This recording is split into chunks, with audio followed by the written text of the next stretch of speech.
ఒక ఊర్లో అమాయకుడు అమాయకుడు భుజాన ఒక మేకపిల్లని వేసుకుని దాన్ని ఏదో అమ్ముకోవాలని పాపం బజారుకి బయలుదేరుతాడు.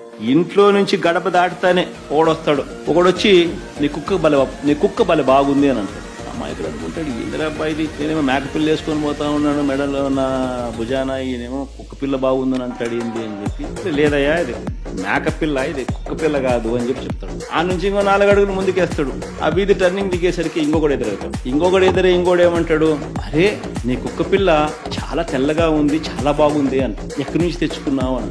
ఈ అమాయకుడు అనుకుంటాడు, ఇంద్రా మేకపిల్లని నేను తీసుకుపోతా అంటాడు, మళ్ళీ ఇంకొకటి వచ్చి మళ్ళీ కుక్క పిల్ల అంటాడు, కుక్క పిల్ల తెల్లగా ఉందని అంటాడు, భలే బాగుందని అంటాడు, ఎక్కడి నుంచి తెచ్చుకున్నాను అంటాడు. ఏంది కాదు స్వామి, మేకపిల్ల ఇది, కుక్క పిల్ల కాదు ఇది అని చెప్పి, నీ కన్ను కనపడడం లేదా నీకు అని చెప్పి మళ్ళా ఆ నుంచి ఇంకో కిలోమీటర్ ముందుకు పోయేసరికి ఇంకోటి కనపడతాడు. ఇంకోటి కనపడితే నీ కుక్క పిల్ల బలి బాగుంది, నాకు అమ్ముతావా అని అంటాడు. మేకపిల్ల నేను భుజాన్ని వేసుకొని పోతా ఉన్నాడంటే కుక్క పిల్ల అంటాడు. ముగ్గురితో చెప్పించినాడు. 3వ వాడు వచ్చి కూడా మళ్ళా కుక్క పిల్ల అంటాడు, కుక్క పిల్ల తెల్లగా ఉందని అంటాడు, నాకు అమ్ముతావా అని అంటాడు. ఇదేంద్రా నేను మేకపిల్ల వేసుకుంటూ పోతా ఉంటే అని చెప్పి మళ్ళీ ఆయన తిడతాడు. మళ్ళా 4 అడుగులు ముందుకేస్తాడు.